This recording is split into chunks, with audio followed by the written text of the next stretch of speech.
Bismillahirrahmanirrahim. Alhamdulillahirabbil alamin. Wa bihi nasta'inu ala umurid dunya waddin.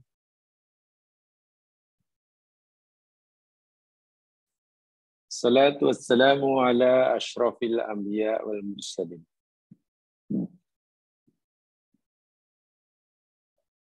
Wa ala alihi wa ashabihi wa atba'ihi ila yaumiddin.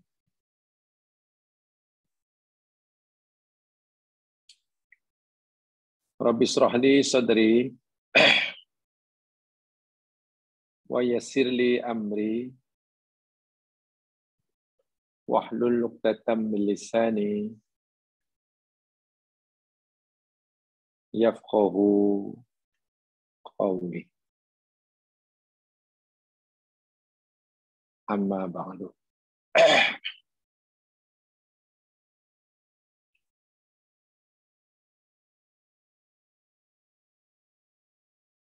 Muslimin muslimat yang dirahmati Allah sekalian,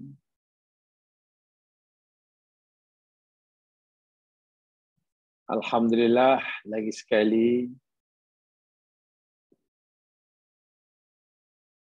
kita dapat bersua bagi meneruskan siri kajian kita, tazkirah kita.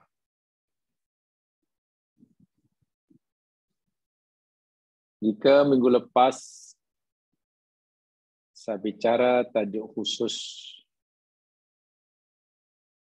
yang ada kaitan dengan apa yang mesti dilakukan oleh kita selepas berakhirnya ibadah siam pada bulan Ramadan, dan kita telah memasuki bulan Syawal.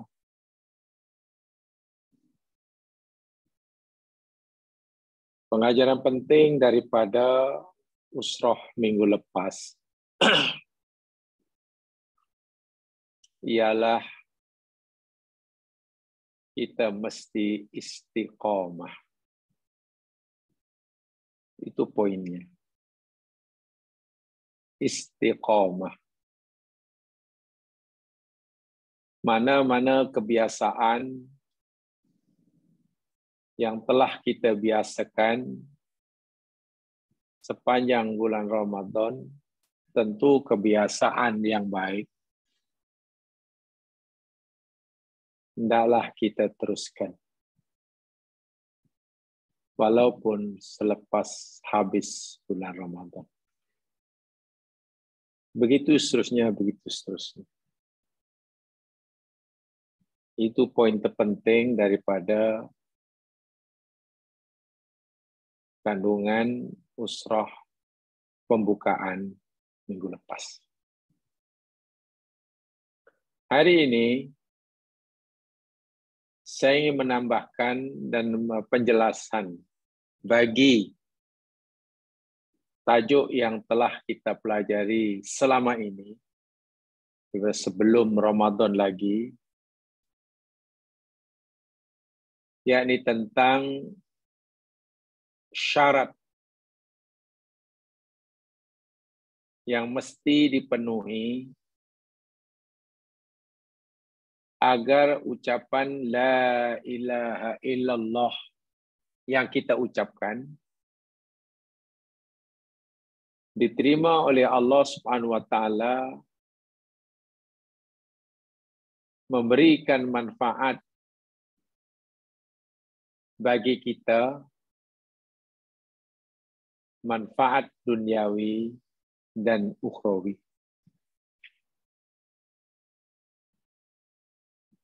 Ini karena sebagaimana yang telah kita pelajari sama,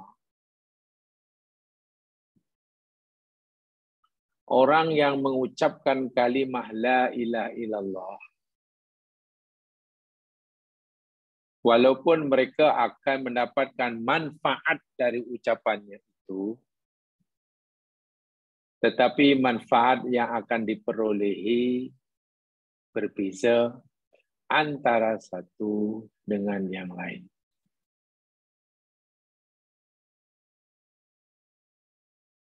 Contoh umpamanya, ada orang yang mengucapkan kalimah la ilaha illallah atau asyhadu alla ilaha illallah hanya mendapatkan manfaat duniawi sahaja. Okey, manfaat duniawi sahaja. Kalimah tauhid yang diucapkan tidak memberikan apa-apa manfaat sedikit pun baginya bila ia sudah tidak lagi hidup di dunia ini. Ketika ia berpindah ke alam barzah, kalimah la ilaha yang telah hidupkan tidak memberinya manfaat sedikit pun. Apalagi bila nanti dia telah dibangkitkan oleh Allah di padang mahsyar. Siapa orang ini? Ya, orang yang kalimah tauhidnya, bacaan kalimat tidak memberi manfaat bila sudah tidak lagi di dunia, tapi memberi manfaat di dunia. Jadi orang-orang yang mengucapkan kalimah la ilallah hanya dengan lidah, tetapi hatinya mengingkari. Bahasa yang mudah, mereka adalah orang-orang munafik. Orang munafik bersyahadah, orang munafik mengucapkan kalimat tauhid. Tapi kalimat tauhid hanya memberi manfaat bagi mereka di dunia. Apakah manfaat yang orang-orang munafik dapat dengan ucapan kalimat tauhid mereka? Mereka diperlakukan semasa di dunia, mereka diperlakukan oleh Islam sebagai orang Muslim. Itulah manfaat yang mereka dapat. Hartanya tak boleh dirampas, harga dirinya mesti dijaga, kita tak boleh aniaya, tak boleh perangi. Ya, 100% diperlakukan sebagai orang mukmin, orang Muslim di dunia. Tidak diperlakukan sebagai orang kafir. Tapi bila mereka sudah tidak lagi berada di dunia, pindah ke alam barzah, dan seterusnya mereka pindah ke alam akhirat, mereka tidak mendapatkan apa-apa manfaat daripada kalimah thayyibah yang mereka ucapkan. Rugi kan? Yang kedua, orang yang mendapatkan manfaat daripada kalimah la ilaha illallah yang ia ucapkan, dunia dapat manfaat, akhirat pun dapat manfaat.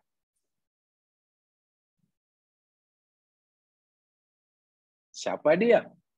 Orang yang mengucapkan dengan lidahnya, meyakini dengan hatinya, dan beramal dengan segala tuntutannya. Ya, bahasa mudahnya mukmin. Tetapi, ada tetapinya. Walaupun ia mendapat manfaat dunia, ya manfaat dunia jelaslah sebab orang mukmin.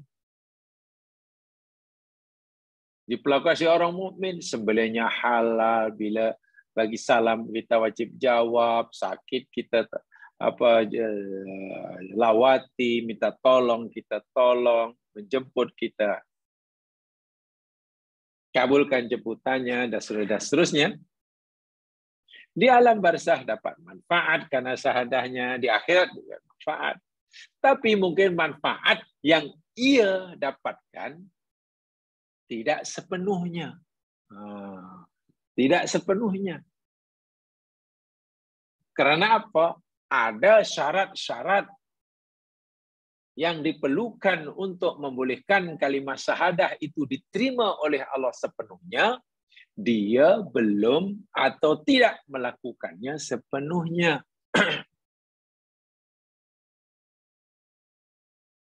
Jadi contohnya syarat-syarat yang telah kita pelajari sama.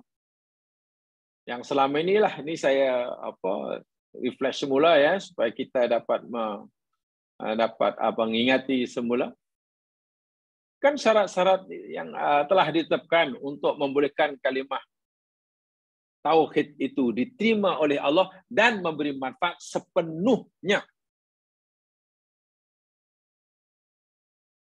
bagi pengucapnya, yakni di dunia dan di akhirat. Di dunia dan di akhirat.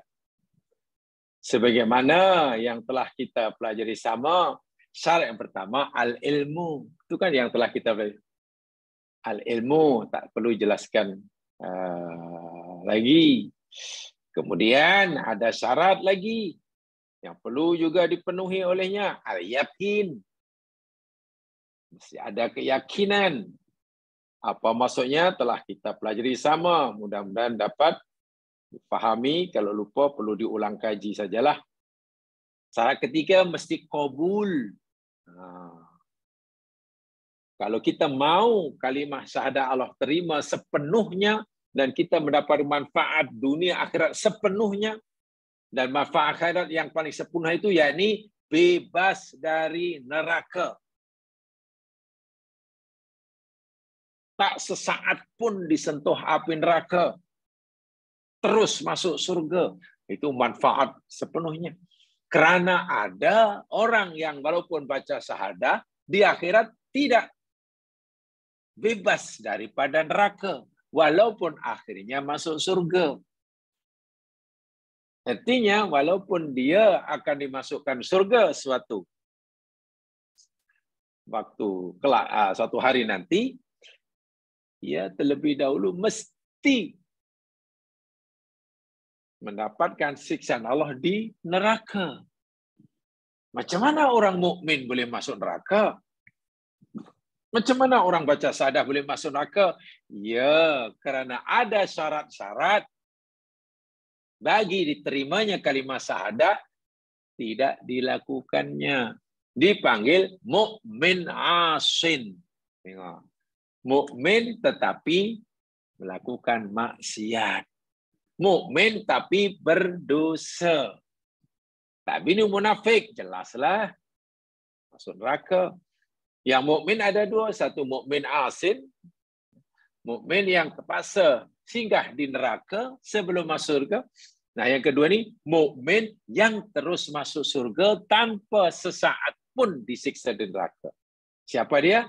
Orang-orang yang telah memenuhi, melaksanakan syarat-syarat diterimanya kalimah la ilaha illallah. Seperti nomor satu ilmu, kedua yakin, ketiga qabul yang telah kita pelajari sama itulah. Ketiga yakni qabul, kemudian ada lagi yang keempat namanya al-inqiyad, yang kelima namanya as-sidqu, sidik, dan yang keenam namanya al-ikhlas, yang ketujuh dan yang terakhir al-mahabbah. Ada 7 kan? Dan ketujuh-tujuhnya ini telah kita pelajari sama. Walaupun mungkin tidak sedetail mana. Jemaah sekalian, malam hari ini saya ingin menambahkan penjelasan saya tentang syarat yang ketujuh itu, al-mahabbah. Apabila kita mahu ucapan la ilaha illallah kita itu diterima oleh Allah dan membolehkan kita mendapat manfaat daripadanya di dunia dan juga manfaat di akhirat, dan manfaat terbesar di akhirat yakni merdeka daripada neraka, masuk surga. Yang ketujuh itu mesti ada mahabbah. ada mahabbah, yakni cinta. Sebagian penjelasannya telah kita pelajari pada kajian-kajian kita sebelum Ramadan dahulu. Kita telah pelajari contoh mahabbah yang tertinggi yang pernah dibuktikan dengan sejujur-jujurnya sebagaimana yang dilakukan oleh Nabiullah Ibrahim alaihissalam. Ya, maaf boleh rujuk semula kisahnya dalam surah As-Saffat. Surah As-Saffat selepas surah Yasin ayat 100 hingga ayat yang ke-108. Ada 9 ayat di situ. Coba hayati semula firman Allah dalam surah As-Saffat bermula ayat 100 hingga ayat 108. Di situ mengisahkan kisah Nabiullah Ibrahim AS, kecintaan Nabi Ibrahim AS terhadap Allah Subhanahu wa taala yang ia telah saksikan bahwasanya tiada Tuhan yang berhak disembah, dipatuhi, ditaati kecuali Dia. Kecuali Allah. Itu yang kita pelajari tempoh hari. Bahkan juga ayat-ayat yang lain. Bila selain Allah lebih dicintai daripada Allah. Contoh dari dalam surah Al-Mujadalah ayat yang ke-22 juga telah kita pelajari sama. Surah Al-Mujadalah ayat 22. Yang telah kita pelajari sama juga. Di situ Allah memberi amaran. Jika selain Allah dalam hidup ini, selain Allah, lebih kita cintai daripada cinta kita pada Allah. Artinya, dengan sebab kita mencintai orang-orang ini, cinta kita pada Allah, kita kurbankan. Kalau itulah jalan yang kita pilih, Allah memberikan amaran yang sangat-sangat keras. Yang sangat-sangat keras. Oh, dalam surah Al-Mujadalah ayat 22 ini, contoh orang yang benar-benar cinta Allah tidak mungkin mengutamakan cintanya kepada selain Allah dengan mengorbankan cintanya pada Allah. Itu maksudnya. Al-Mujadalah ayat 22, Allah ceritakan bahwa orang yang benar-benar cinta Allah itu tidak mungkin mengorbankan cintanya kepada Allah kerana cintanya pada selain Allah. Karena cintanya kepada orang tuanya, dan cintanya kepada keluarganya, anak-anaknya, dan lain sebagainya. Artinya, orang-orang mukmin sejati sebenarnya Allah ceritakan dalam Al-Mujadalah ayat 22 ini yang syahadahnya membolehkan ia, melayakkan ia merdeka daripada neraka dan masuk surga, sanggup mengorbankan apa saja, siapa saja. Jika semua itu menjadi penghalang baginya untuk mencintai Allah. Dia tidak mau ada sesuatu yang menghalangi dirinya untuk mencintai Allah.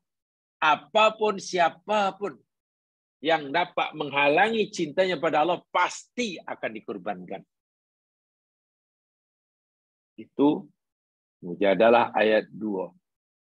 Dan Masya Allah, sudah sangat jelas sekali.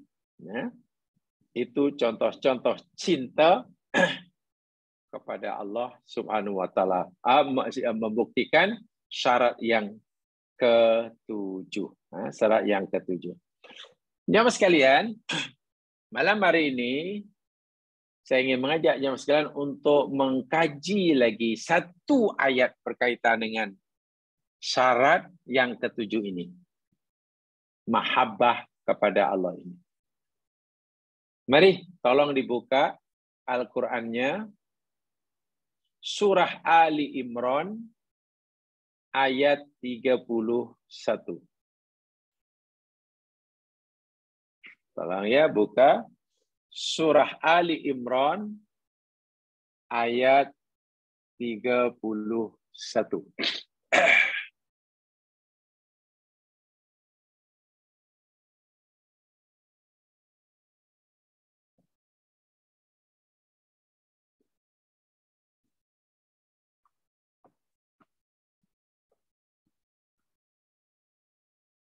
Sudah jumpa?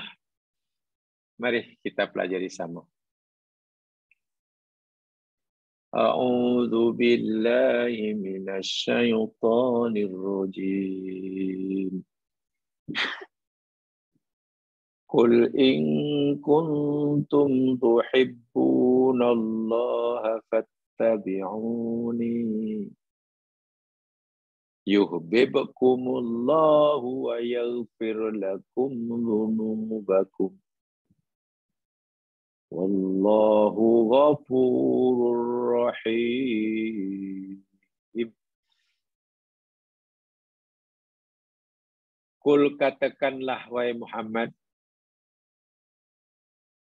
beritahu kepada umatmu, in kuntum tuhibbunallah, jika kamu semua wahai umatku, kata Nabi, Allah suruh, benar-benar cinta kepada Allah, benar-benar ingin membuktikan syarat mahabbah. Mahabbah. Setelah kamu mengucapkan la ilaha illallah, apa buktinya? Bagaimana cara kita membuktikan bahawa kita ni benar-benar cinta Allah, bagi memastikan la ilaha illallah kita diterima olehnya, bagi memastikan la ilaha kita ucapkan itu memberi manfaat kita di dunia dan juga di akhirat, bahkan membolehkan kita merdeka dari api neraka. Bagaimana caranya? Allah beritahu kita. Untuk kita, bila kita mau membuktikan cinta kita kepada Allah itu bukan hanya pemanis bibir.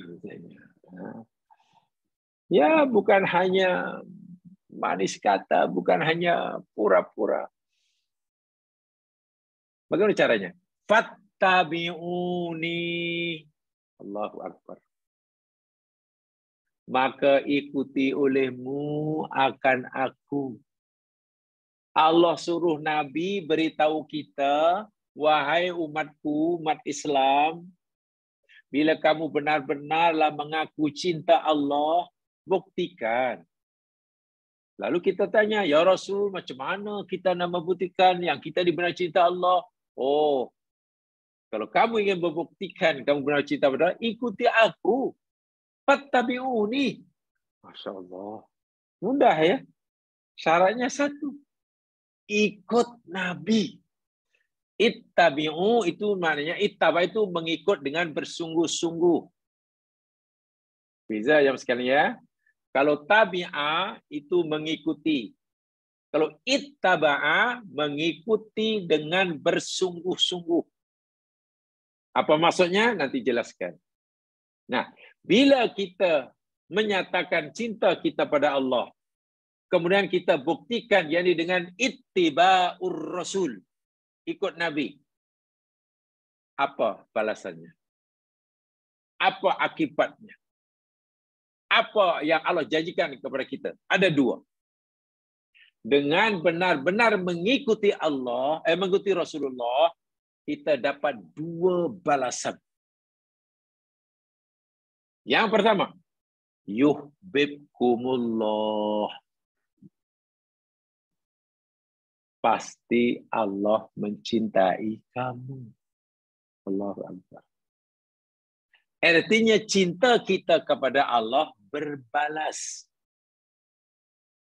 tidak bertepuk sebelah tangan. Kita katakan, ya Allah, aku mencintai kamu, maka terimalah syahadah aku. Allah tanya, apa bukti yang kamu cinta aku, wahai hamba, wahai manusia? Ya Allah, aku ikut Rasulmu. Aku mengikuti ajar Rasulmu dengan bersungguh-sungguh. Lalu Allah kata, oh, karena kamu telah mengikuti Rasulku, maka cintamu kepada aku terima. Aku balas. Aku pun mencintai kamu. Yang pertama, tengok. Tetapi kalau kita mengaku cinta kepada Allah, sebaliknya tidak ittiba'ur rasul, yaitu cinta palsu, pura-pura. Sebaliknya kalau kita tak kata cinta pada Allah sekalipun, kita tak kata, ya Allah, aku mencintaimu. Katalah, kita tak kata macam itu sekalipun. Tetapi kita telah berusaha bersungguh-sungguh ikut Rasulullah.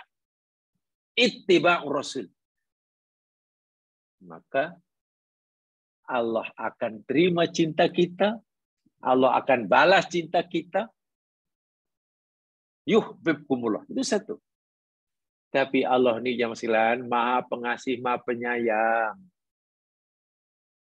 Kita buat satu amal, Allah bukan balas dengan satu.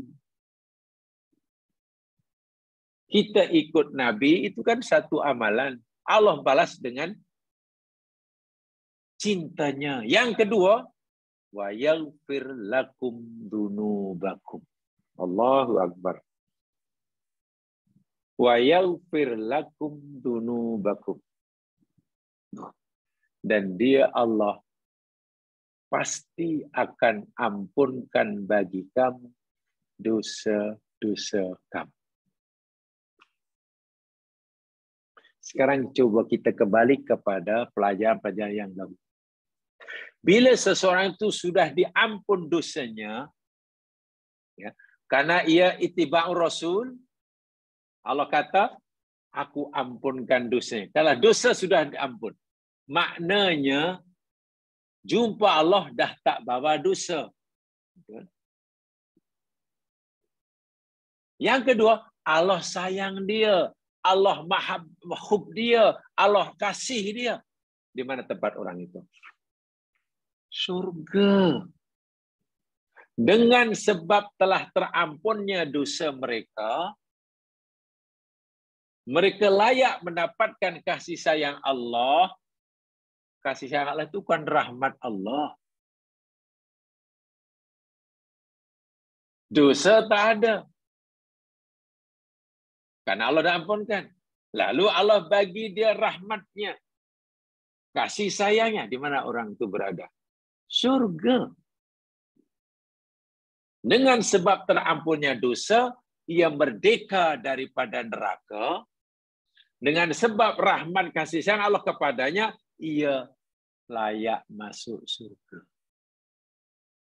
Bermakna untuk mendapatkan perkara ini, bebas dari neraka dan masuk surga, kita mesti membuktikan cinta kita kepada Allah sebagai syarat diterimanya la ilaha illallah. Bagaimana cara kita membuktikan cinta kita pada Allah? Berdasarkan Ali Imran ayat 31, ittiba'ur Rasul. Mengikuti Rasul, sudahlah. Memang ini menjadi masalah ya, jangan perbincangan panjang lebar di kalangan ulama. Tapi bagi kita orang awam, ya sebenarnya mudahlah. Bila kita disuruh ikut Nabi, ya sudah. Nabi suruh buat sajalah. Nabi tak suruh buat, ya tak payah buatlah. Itu kita orang awam begitu memahaminya. Insya Allah tidak salah. Karena sering saya katakan, ya mas sekalian, Nabi ini menyampaikan pengajaran kepada umatnya Rasulullah ini menyampaikan contoh kepada umatnya, bukannya contoh yang baik, bukannya pengajaran yang baik, bukan. Nabi tidak mengajarkan kepada kita contoh yang baik, bukan. Tetapi Nabi mengajarkan kepada kita contoh yang terbaik. Jangan salah paham. Bukan yang baik, tapi yang terbaik. Masalahnya hari ini ramai orang yang tanpa mereka sadari, mereka fikir Nabi ini bagi contoh yang baik. Karena mereka yakin Nabi bagi contoh yang baik, maka mereka berkreatiflah. Kalau begitu aku udah buat ini, tentu ini lebih baik daripada apa yang Nabi contohkan. Nah, ini kacau. Orang begitu berani melakukan amalan yang Nabi tak buat karena mereka fikir itu lebih baik daripada apa yang Nabi contohkan. Itu kan akibat daripada mereka fikir Nabi bagi contoh yang baik. Walhal yang betul, Nabi bagi contoh yang terbaik. Bila yang Nabi kan itu yang terbaik, coba, apalagi yang lebih baik kalau Nabi pun bagi yang terbaik. Itu cara kita berpikir mesti begitu pada agama ini. Pada agama ini. Dan saya yakin yang semua sudah paham akan mana ini Nabi bagi contoh solat yang terbaik, apa yang Nabi lakukan sebelum solat, ini bagaimana wudhu Nabi, bagaimana solat Nabi. Semua itu yang terbaik, kita tidak perlu mereka-reka. Dalam hadis contoh kecil aja mas sekalian. Ini contoh kecil aja.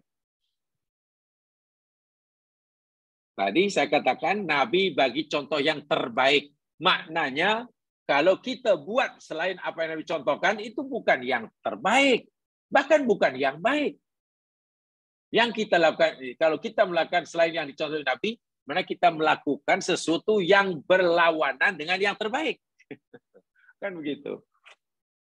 Contoh Nabi bagi tahu dalam hadis panjang lebar, hadis sahih, bila kita sedang solat dan membaca Al-Fatihah, kita berdialog dengan Allah. Betul kan? Bacaan Fatihah itu yakni kita berdialog dengan Allah. Kita baca, Allah jawab, kita tanya, Allah jawab. Itulah dialog. Dalam jamaah umpamanya, bila imam baca, kita suruh diam. Berkata tu. Bila imam baca, kita suruh diam. Dan bila nanti imam baca waladhdallin, dalam hadis agak panjang, qulu amin. Ya, hadis Nabi. Bila Pak Imam baca waladhdallin, qulu, ucapkan oleh kamu, amin. Apa alasannya? Sesiapa yang aminnya, makmum yang amin bersamaan dengan amin imam. Imam kata waladhdallin amin, makmumun amin, serentak. Ada makhluk yang ketiga yang Allah perintahkan baca amin juga. Siapa dia? Malaikat. Imam amin, makmum pun serentak amin, malaikat pun amin. Dan amin maksudnya istajib doa ana. Itu jelas tu ya, semua sudah tahu itu. Kebanyakan mufassir kata, mau hadis itu.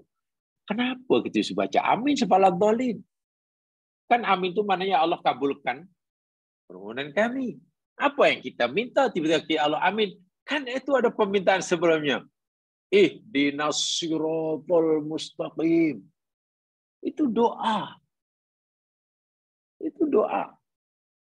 Sebesar-besar doa masalah, sebesar-besar perkara yang kita minta kepada Allah Subhanahu Wa Taala, yakni mohon agar Allah bimbing kita tunjukkan kita, digerakkan hati kita untuk mengikuti jalan yang lurus. Itu doa terbesar. Permintaan terbesar itu mohon agar Allah tunjukkan kita jalan yang lurus. Kesehatan itu nikmat Allah yang besar. Ya.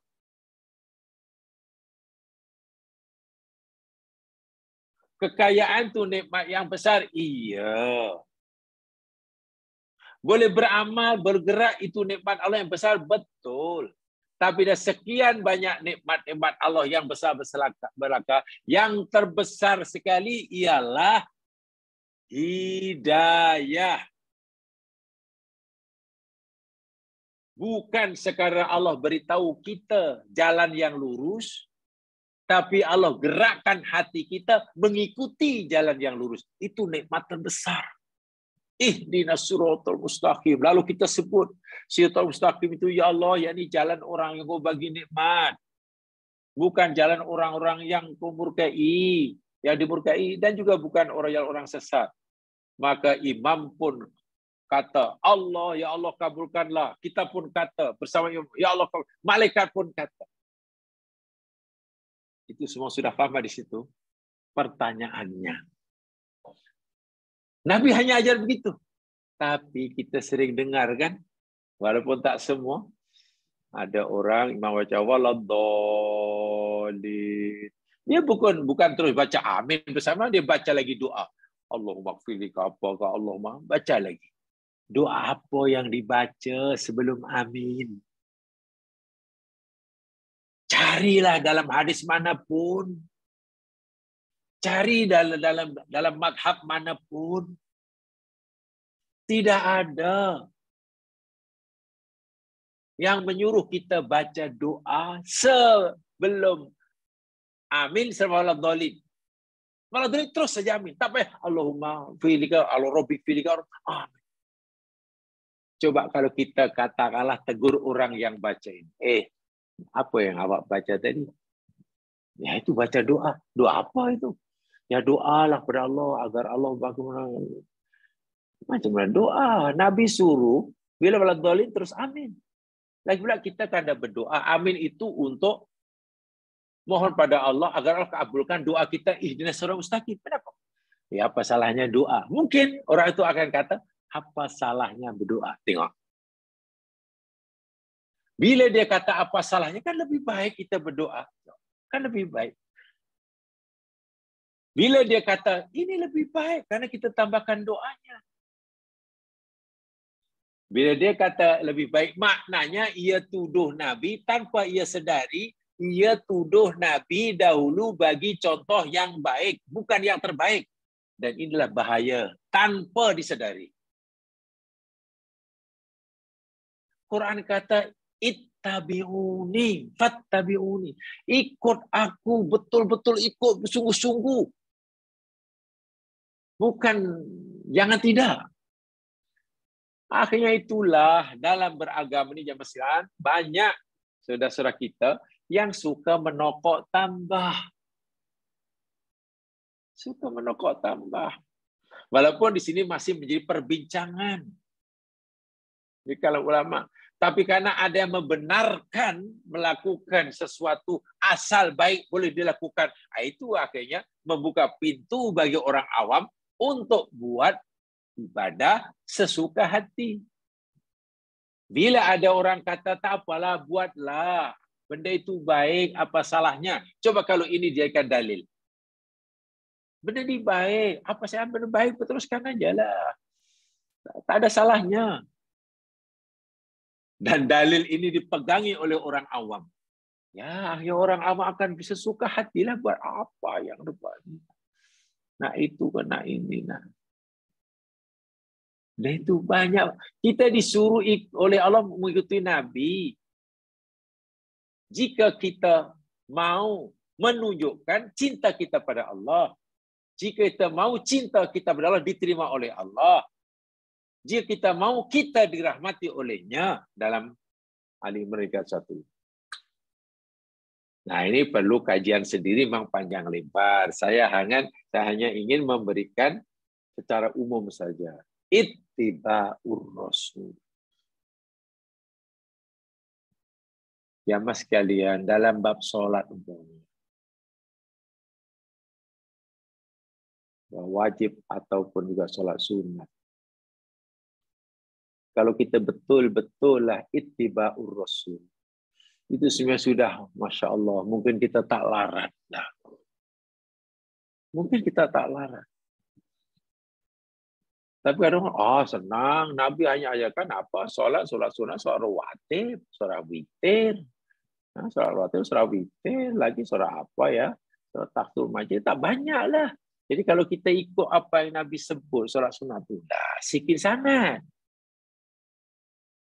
Akhirnya macam-macam solat. Masalahnya begini ya sekalian, mungkin ramai orang Islam sekarang ini, bab ibadah itu dia mengejar kuantiti, bukan mengejar quality. Itu masalahnya. Sehingga apa yang diajar oleh Nabi ini dirasai kurang banyak. Karena ia melihat ibadah itu yang baik, yang banyak. Jumlahnya. Yang besar, kuantitinya. Sedangkan Quran kata, amal yang baik itu yang paling tinggi. Kualiti dia. Ahsanu amala. Itu akhirnya, ya kalau saja 4 rakaat itu sikit sangatlah. Tahu Akbar 2 rakaat, 4 rakaat. Lah. 5 menit dah habis dah. Sikit sangat. Ya, masalah kita solatnya tak mengutamakan kualiti. Ramai kan orang solat, contoh solat tarawih lah, minta maaf ya, jadi solat tarawih jam sekalian. Tak tahulah adakah budaya ini perlu diteruskan atau perlu diubah, atau lebih tepatnya perlu dilakukan sesuai dengan ketentuan syara. Biasanya, saya tak kata semuanya ya,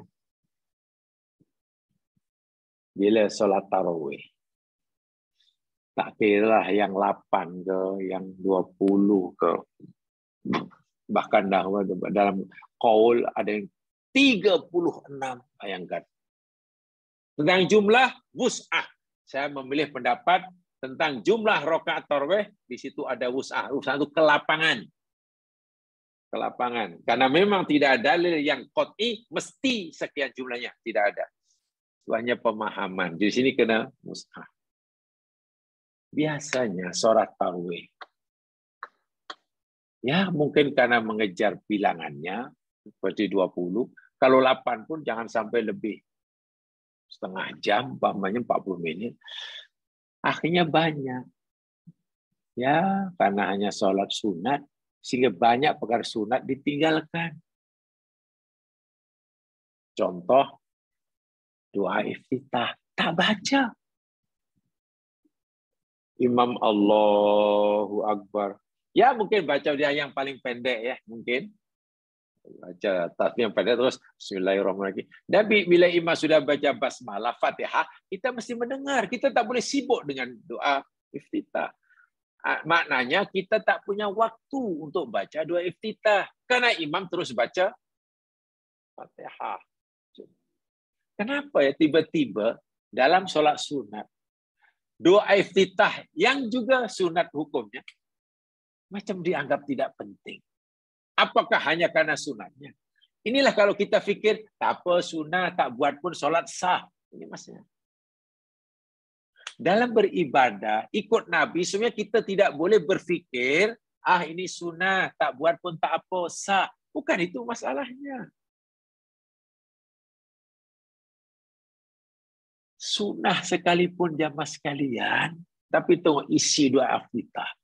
Allahu Akbar. Itu muqaddimah tuh, nama iftitah itu kan pembukaan. Dan isinya luar biasa. Kalau kita mampu melaksanakan, mengerjakan makna sebenar daripada doa iftitah. Wah, bukan sholat kita jadi terima yang sekalian. Hidup mati kita diterima. Korban kita diterima. berkeluarga kita diterima, perniagaan kita diterima, semuanya pahala belaka. Caranya kita berjaya melaksanakan isi doa iftitah. Jadi penting contoh dalam iftitah, contoh yang doa iftitahnya standar, di situ ada baca inna sholati wa nusuki wa mahyaya wa mamati lillahi rabbil alamin. Itu salah satu yang dibaca dalam doa iftitah kan dia Nabi. Memang doa iftitah ini macam-macam yang diajar oleh Nabi, kita boleh mana satu. Tapi saya bikin contoh satu aja. Artinya apa? Inna sholati ya Allah. Sesungguhnya sholatku ini. Wa nusuki ya Allah. Dan ibadah kurbanku. Pengorbanan. Wa mahyaya, bahkan ya Allah hidupku ini. Bila sebut hidup, tengok. Ada makan, ada minum, ada bekerja, ada berumah tangga. Ada bermasyarakat, ada berniaga. Ya namanya hidup. Ada tidur, ada rehat. Semua tu ya Allah. Wa mamati, bahkan matiku nanti ya Allah. Lillahi rabbil alamin, keranamu ya Allah. Aku hidup ini karenamu. Sehingga bila kita sudah ikrah hidup kerana Allah, mana hidup kita itu dikawal oleh undang-undang Allah. Kita tidak boleh sesuka hati kita. Hanya karena ingin mengejar keuntungan yang berganda-ganda dalam berniaga umpamanya, lalu kita sanggup menipu. Apa makna wa mahyaya lillah yang kita baca tadi? Kontras kan? Mati pun mesti lillah. Kerana Allah. Mati ketika kita berpegang dengan agama Allah. Coba kalau kita dapat mewujudkan ini dalam perbuatan sehari-hari. Bukan solat kita yang diterima. Perniagaan kita diterima oleh Allah sebagai ibadah. Berkeluarga kita diterima oleh sebagai ibadah. Semua. Jadi kalimat yang sebegitu besar maknanya dalam kehidupan. Dan itu sebelum basmalah, sebelum Fatihah itu baru sunat. Tapi ditinggalkan karena mereka fikir, sunat saja, tak perlu bacalah. Ini masalahnya. Jadi dia buat tak buat itu bukan berdasarkan benda itu mustahak atau tidak dalam kehidupan untuk menjadi orang mukmin yang sebenar. Bukan itu yang dipertimbangkan. Yang dipertimbangkan dalam buat ibadah itu, ini sunat ke wajib. Rukun ke bukan. Kalau wajib kena buat. Kalau tidak, nanti tak sah. Ini sunat. Kalau sunat tak apalah. Bukan begitu cara beramal. Kita memang perlu mengetahui ini sunat, ini wajib, ini rukun, ini syarat. Perlu kita tahu supaya kita boleh membezakan. Tapi bila dah masuk peringkat beramal, mulai bertakbiratul ihram hingga assalamualaikum, kita tidak boleh lagi membeza-bezakan itu. Usahakan untuk kita lakukan semuanya. Selagi itu suruhan Allah, itu maksud saya. Selagi itu masih suruhan agama, kita hendaklah berusaha bersungguh-sungguh melaksanakannya. Kita tak lagi pandang itu sunnah ke, wajib ke, asal itu perintah Allah. Sebaliknya, jika itu larangan Allah, kita hendaklah wajib berusaha meninggalkannya.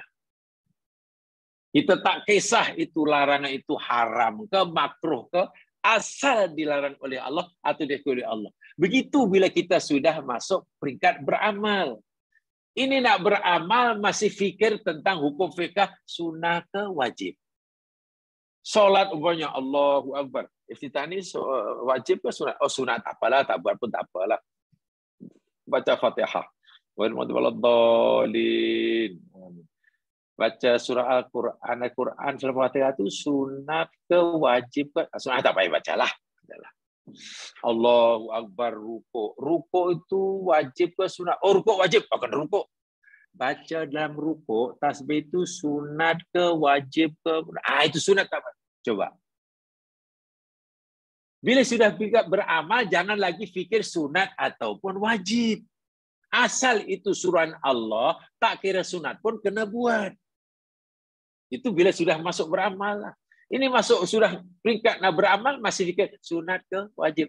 Sunat tak buat. Ya akhirnya nanti kita terlalu sedikit yang kita lakukan. Akhirnya kita tinggalkan hanya karena ia sunat hukumnya. Walhal isi kandungannya, Masya Allah. Isi kandungan bacaan sunnah yang kita abaikan tadi. Allahu Akbar. Rugi ya kalau kita tak buat. Inni wajjahtu wajhiya lilladzi fataras samawati wal ardi. Coba kalau kita berjam mengamalkan isinya. Dunia bahagia, akhirat masuk surga tanpa hisab. Tapi kenapa itu selalu ditinggalkan, mudah diabaikan, apalagi bila sholat tarawih? Karena mereka fikir sunat saja. Inilah yang saya katakan, tidak mengutamakan quality, tapi mengejar kuantiti. Yalah, ini bukan cuma bahasa, ini 8 rakaat, cabut 11 rakaat. Kalau lambat dapat tertib, nanti 1 jam lebih, nanti makmum tak tahan. Nah ini masalahnya.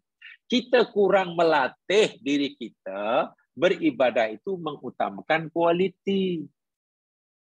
Tapi kita sudah terbiasa mengamalkan quantity. Ini masalahnya.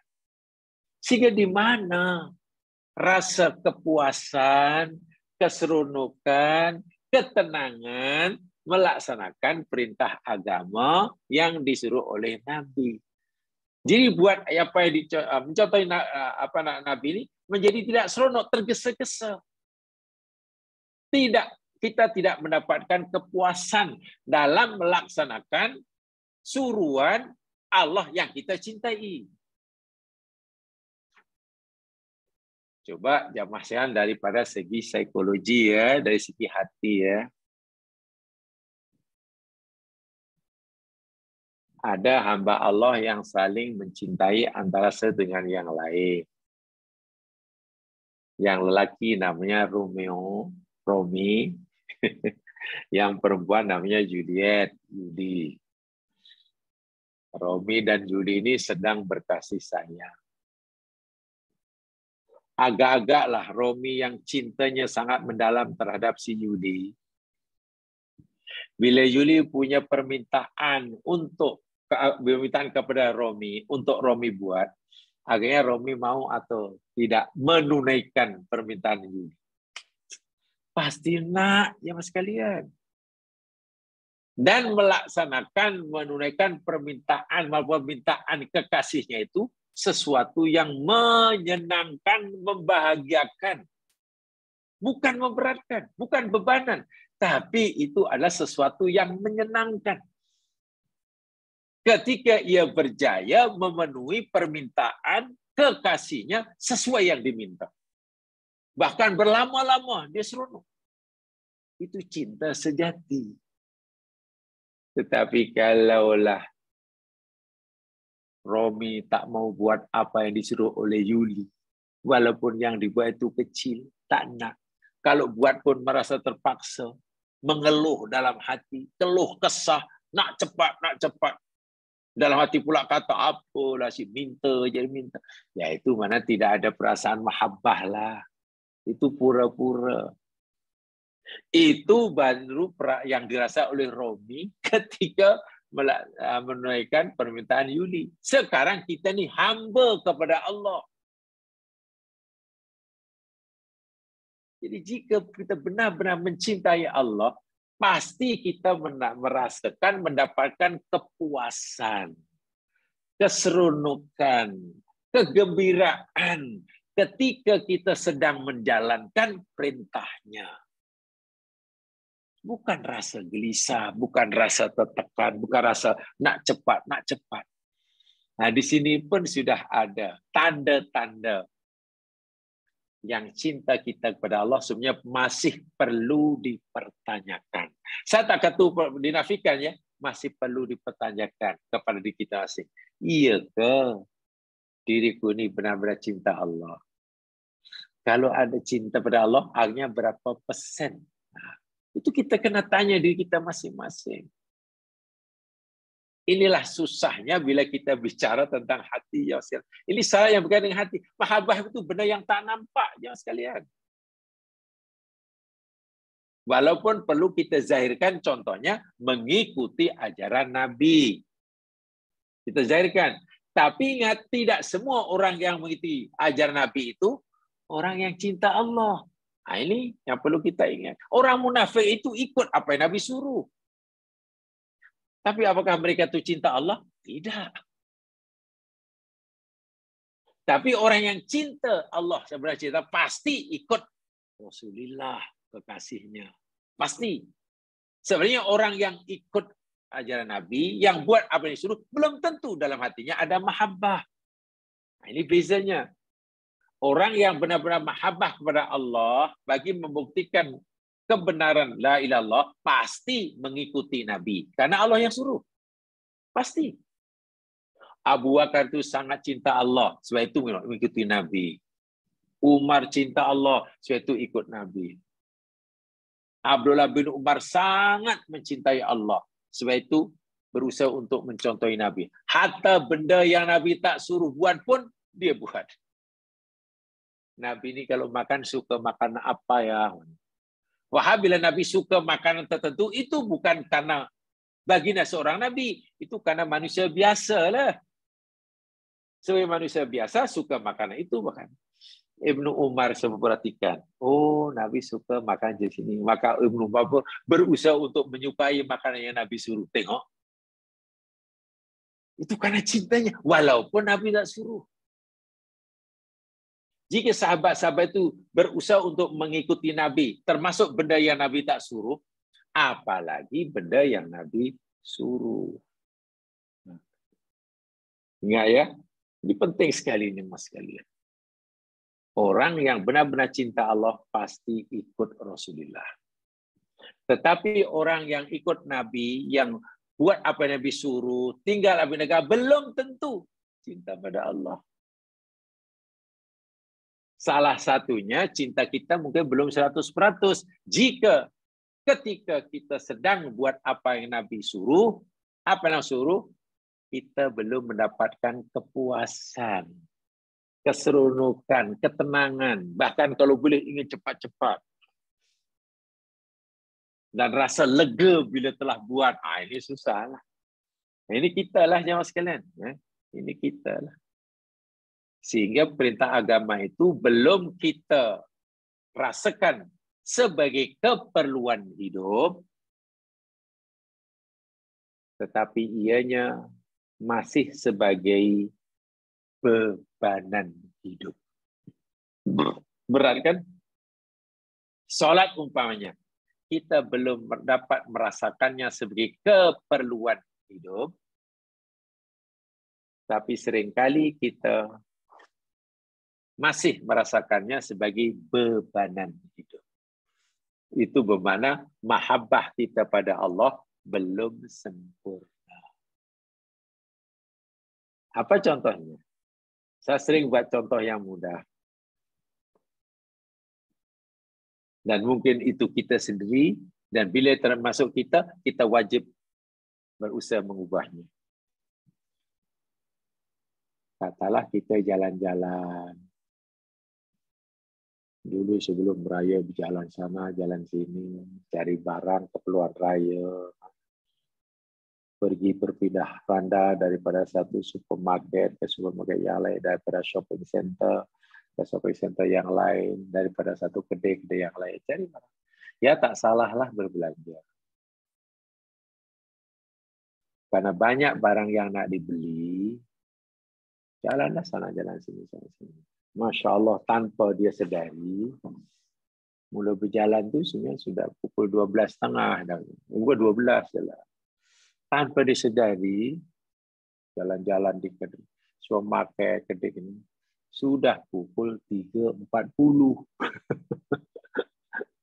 Tengok jam sudah pukul 3.45 petang. Belum solat zuhur. Saya yakin sebagai orang Islam, sebagai orang yang dalam hatinya ada kalimat la ilaha illallah, pasti merasa gelisah, tak tenang. Nak terus pergi ke kedai sebelah, tak boleh. Tak terus tengok kedai sana, tak boleh. Ini belum solat ni. Waktu zuhur dah penghujung ni, dah 3.45 dah. Nanti 4.30 dah asar, macam mana ni? Pasti. Keinginan hati, kalau boleh terus berjalanlah. Biar kedai-kedai tengok sini. Tu mau, hati mau macam tu, kemauan hati. Tapi apa daya, belum solat zuhur. Tak selesa nak jalan ke nak jalan. Kita pergi dulu tau, kita pergi dulu. Ya, mungkin kawan tak solat kerana ada hal, ada halangan. Tolong saya kan nak pergi solat dulu lah. Ya, apa pula masih banyak kedai yang belum. Saya kena solat dulu lah. Ini sudah habis lah. Okeylah, pergilah solat. Okeylah, saya minta masa lah. 15 minit lah. Nak solat zuhur dulu lah. Kawannya kata, apa 15 minit? Lama. Lama sangat. Okeylah, 10 minit lah. 10 minit lah. Lama lah 10 minit. Masih banyak tahu kedai yang kita belum pergi. Masih banyak barang kita beli sebelum lama. Okeylah, 5 minit lah. Ya, betul tu 5 minit. Tapi 5 minit tu sebenarnya lama sikit tak. Kalau boleh 3 minit ya. Okeylah, saya usahakan 3 minit lah. Kita pun pergi cari bilik air, berwudu, kemudian solat zuhur. Allahu Akbar. Ya, tahu kerana iftitah itu sunat, tak baca lah. Kerana nak cepat kan. Surah pun tak baca kan. Assalamualaikum. Assalamualaikum. Selesai. Zikir tak ada, bilik tak ada lah. Kerana 3 minit. Ya, kawan dah jadi kawan. Kawan dah tunggu dah. Terus. Apa agak dirasa oleh kita. Jika itu kita yang melakukannya lah. Adakah ada perbezaan yang kita rasakan dalam hati kita sebelum solat dan selepas solat? Pasti berbeza. Sebelum solat saya tertekan, tak selesa nak jalan. Aduh, ini solat belum. Lepas solat, lega. Okey, saya sekarang lega. Kita boleh jalan-jalan lagi.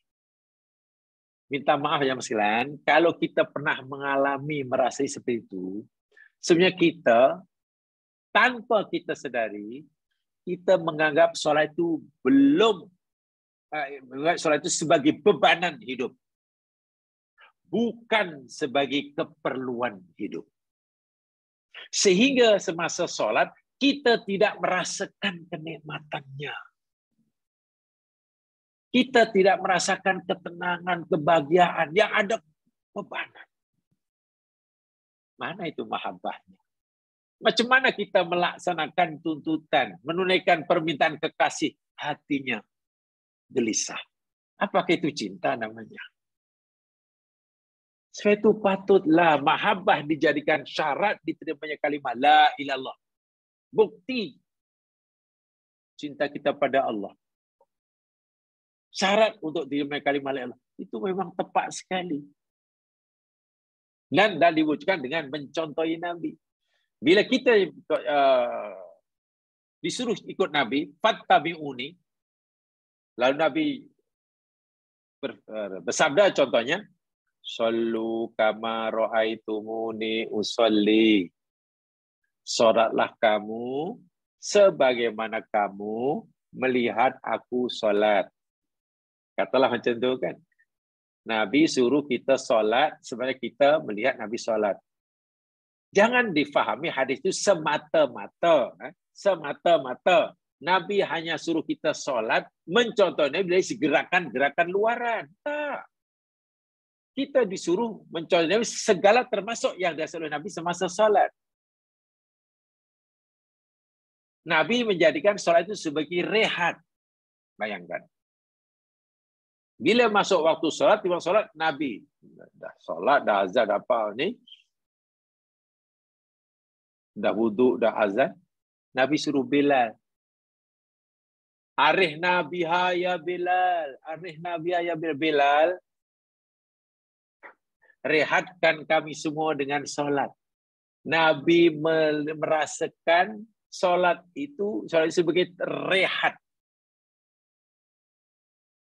Qurratu ju'ila qurratu li ju'ila sesuatu li qurratu ain. Allah menjadikan qurratu ain ini satu yang boleh melegakan jiwa itu dalam solat. Solat itu yakni sesuatu yang boleh membahagiakan hati Nabi. Itu bila Nabi sudah solat, Allah rehat serasanya. Fikirannya tidak terbebani, jiwanya tidak tertekan, masalah hilang. Karena dia sedang berada pada suasana berdialog, berduaan dengan Tuhan kekasihnya. Adakah ketika seorang hamba berduaan dengan Tuhannya, mengadu, memohon, dan Allah menjawab pertanyaan, masih terasa berbeban dengan masalah-masalah yang lain, tertekan? Sepatutnya tidak. Nah, itu solat Nabi. Jadi jika Nabi suruh kita solat sebagaimana kita melihat Nabi solat, bukan sekadar suruh mencontohi luaran. Bagaimana cara takbir, bagaimana rukuknya, bukan sekadar itu. Pastikan, usahakan dapat mencontohi termasuk apa yang dalam hati kita semasa solat. Sehingga lepas solat rasa, Masya Allah, tenang, setenang-tenangnya. Bukan masa solat bingung, setengah solat pun masih bingung, lepas solat. Sebab itu dalam agama tengok, apa saja sesuatu yang mungkin boleh mengganggu ketenangan kita, ketenangan jiwa kita semasa solat, tolong dihilangkan. Apa saja. Apa saja sesuatu yang mungkin dapat mengganggu ketenangan jiwa kita semasa solat, Nabi kata, elakkan. Ya. Orang sedang tidur. Solat sudah masuk waktunya. Nabi kata, jangan solat dulu, tidur dulu. Ya, itu tentulah bagi orang tidur, boleh tidur sekejap. Mereka kalau mengantuk, tidur dulu. Karena boleh jadi bila solat juga terganggu dengan waktu solat sudah tiba. Waktu makan malam sudah tiba. Macam mana nih? Isya sudah masuk. Asya sudah terhidang. Kalau tanya, ya Rasulullah macam mana ya Rasul ni? Mana yang kita nak dulukan ya Rasul? Makan dulu ke solat dulu? Nabi kata makan. Makan dulu. Makan dulu. Karena boleh jadi kalau dia solat nanti akan terganggu dengan. Sehingga begini jamaah saya begini. Kenapa Nabi suruh makan dulu dan solatnya kemudian? Kalau perut sudah lapar. Iya, sebab begini jamaah sekalian. Orang yang sedang makan dan ingat solat itu lebih baik daripada orang yang solat tapi ia ingat makan. Betul kan? Kita makan, sedang makan dan kita ingat solat, kita makan, tapi untuk solat ni, ya kita makan ala kadar karena kita ingat. Itu lebih baik daripada kita sedang solat tapi ingat makan. Jangan sampai solat kita ingat makan, elok makan tapi kita masih ingat solat. Apa saja sesuatu yang boleh mengganggu ketenangan hati semasa solat, Nabi kata hilangkan. Ya. Minta maaf, Nabi pernah beritahu dalam hadis agak, ya minta maaf ya, hadisnya agak ini sikit. Bila seseorang itu kata sakit perut dan ingin buang angin, ya terus buang angin, tak payah ditahan-tahan kemudian solat. Nabi tak benarkan orang solat sambil menahan angin nak keluar. Kena tenang dahulu, sakit perut kena ini, dah tenang, dah udah semua. Tempat ada besi, tak ada bising-bising, tak ada apa. Itu adalah salah satu cara agar bila nanti kita solat, jiwa kita tidak terganggu, sehingga kualiti solat meningkat. Tidak tergesa-gesa, kita tidak dengan mudah meninggalkan amalan-amalan sunat dalam solat karena ia sunat, lalu kita mudah meninggalkannya, tapi kita tetap berusaha untuk melakukannya dengan khusyuk walaupun ia sunat. Apalagi isi kandungan bacaan yang sunat tadi, Masya Allah. Tapi biasanya kan tidak begitu. Contoh itulah, mungkin di tempat jamaah macam itu, wallahualam kalau tidak ya, alhamdulillah. Sholat tarawih Allahu Akbar. Jaranglah ya baca panjang-panjang. Dua titah dari baca. Tahiyatnya nampaknya ngam-ngam saja. Lepasnya salawat, bertahiyat, assalamualaikum. Apa cepat sangat. Sami Allah liman hamidah, Allahu Akbar. Kenapa pindah ke sana? Pendek sangat. Saya tak kata tak sah, memang sah. Tapi macam itu ke? Mana bukti kasih sayang kita? Wah, tengok kalau ikut nak bahasa Nabi. Sami Allah liman hamidah. Rabbana wa lakal hamdan katsiran thayyiban mubarakan fih. Tengok. Ketika sahabat menambahkan hamdan katsiran thayyiban fih, Nabi terkejut. Siapa tadi yang cakap tadi? Siapa tadi? Saya Rasul. Ya, aku melihat sejumlah malaikat turun daripada langit berebut-rebut hendak mencatat ucapan kamu tadi. Malaikat berebut-rebut nak mencatat ucapan tadi untuk dibawa kepada Allah Subhanahu Wa Taala. Ucapan apa itu? Sami Allah menafah, Rabbana hamdu, hamdan katsiran thayyiban mubarakan. Tengok, ucapan semulia itu akhirnya tak dibaca. Kenapa nak mengejar rakaat? Karena kalau lambat kan lagu 10 tak siap, nanti esok dah tahu dah. Inilah problemnya dalam beribadah. Tentang kehadiran orang pergi masjid tarawih membanggakan. Alhamdulillah.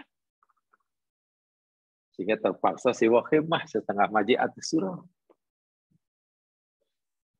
Tentang kesungguhan orang nak menaja murih puasa, alhamdulillah. Tapi kenapa ya solat yang begitu penting sekali? Masa yang Allah peruntukkan untuk kita berduaan dengan Allah. Kita macam, ya.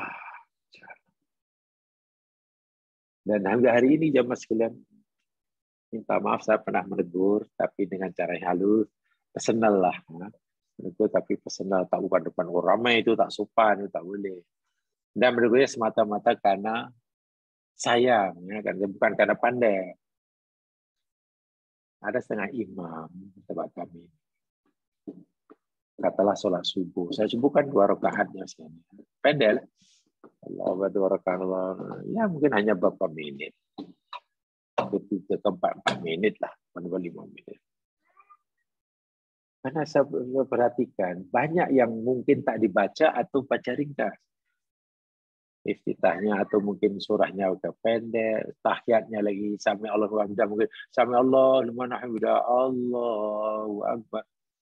Kita belum turun dia sujud sudah Allahu Akbar. Karena dia makmum kan ikut imam ya, imam bila sudah sujud kita baru suruh sujud, imam tidak kita baru sujud. Tapi wiridnya lebih dari 10 menit. Saya tak kata wirid itu tak baik. Saya tak kata itu tak boleh. Tapi kita renungkan lebih seksama. Bijakkah kita sebagai hamba Allah yang ingin mencontohi Nabi? Mengerjakan solat subuh yang hukumnya wajib. Hanya beberapa menit. Tapi baca wirid selepasnya yang hanya sunnah. Lebih lama, lebih khusyuk, lebih semangat. Gimana kan ini? Sebenarnya solatnya lebih panjang daripada wiridnya.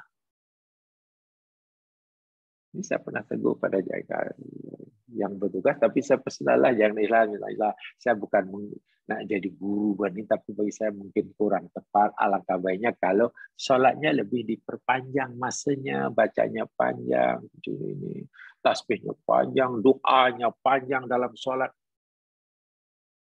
Kan lepas tahiyat kita suruh tasawuf, Nabi suruh kita doa. Ya dipanjang itu, baru nanti. Ini menunjukkan yang kita benar-benar cinta Allah. Jadi kita merasa tenang hati kita, mendapatkan ketenangan, keselesaan, kebahagiaan dalam hati kita rasakan semasa kita melaksanakan perintah Allah mengikuti contoh Nabi. Itu contoh mahabbah maksud saya. Bila itu kita latih dan kita berjaya melaksanakannya sekalian, pertama Allah balas cinta kita sehingga kita tidak bertepuk sebelah tangan. Kedua, dosa kita diampun. Dan bila dosa telah terampun, maknanya kita merdeka daripada neraka karena tak ada dosa. Dengan rahmat Allah, kasih Allah, kita layak masuk surga. Betapa besarnya lah kajian Allah sediakan. Siapa yang tak mau macam itu? Semua kita pasti mau. Sebab itu kita kena berusaha untuk menzahirkan, menyatakan sebenar-benarnya syarat mahabbah ini. Ya sekalian, inilah tambahan saya untuk malam hari ini bagi memperkuat, menambahkan lagi kepahaman kita tentang poin atau syarat ketujuh bagi kesempurnaan la ilaha illallah, mahabbah. InsyaAllah nanti kita akan tambah lagi keterangan ini, berdasarkan maklumat yang diberikan oleh ulama-ulama silam seperti Ibnu Taimiyah, Ibnu Qayyim. Tadi sangat penting ini, mahabbah. Bahkan sebagaimana yang mungkin setengah jamaah tahu, saya menyampaikan tajuk ini sudah bertahun-tahun di tempat lain, yakni cinta Allah dan cinta Rasul.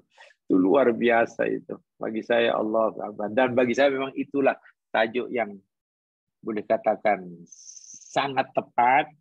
Minta maaf bagi kita, termasuk saya, seumur seperti ini. Jadi saya ulangi ya, minta maaf saya cakap apa adanya. Tajuk-tajuk seperti ini, bagi saya tajuk yang sangat tepat bagi orang Islam seumur saya seperti ini. Jadi bila umur makin meningkat tentunya, tajuk-tajuk seperti ini ingin betul hati, meningkatkan kualiti ibadah, bukan hanya luaran, bukan hanya menambahkan kuantitinya, tapi kualitinya, bukan hanya kualiti dari gerakan zahir, tapi juga kualiti menata batin hati jiwa. Itu mustahil sekali. Itu sangat-sangat mustahil. Dengan demikian, mudah-mudahan walaupun yang kita lakukan kita sedikit, tapi jika kualitinya tinggi, maka Allah akan terima dan diberi balasan yang sangat-sangat besar. Jadi itu saja yang saya sampaikan kali ini. Kurang lebihnya mohon dimaafkan. Insya Allah kita akan berjumpa kesempatan yang lain. Mari kita dengan baca Al-Fatihah dan surah wal asri. Subhanakallahumma wa bihamdika asyhadu an la ilaha illa anta astaghfiruka wa atubu ilaik. A'udzu bisyaitonir rajim wal 'asr innal insana lafi khusr illa alladziina aamanu wa 'amilus shalihaat wa tawassaw bil haqq wa tawassaw bis sabr. Assalamualaikum warahmatullahi wabarakatuh.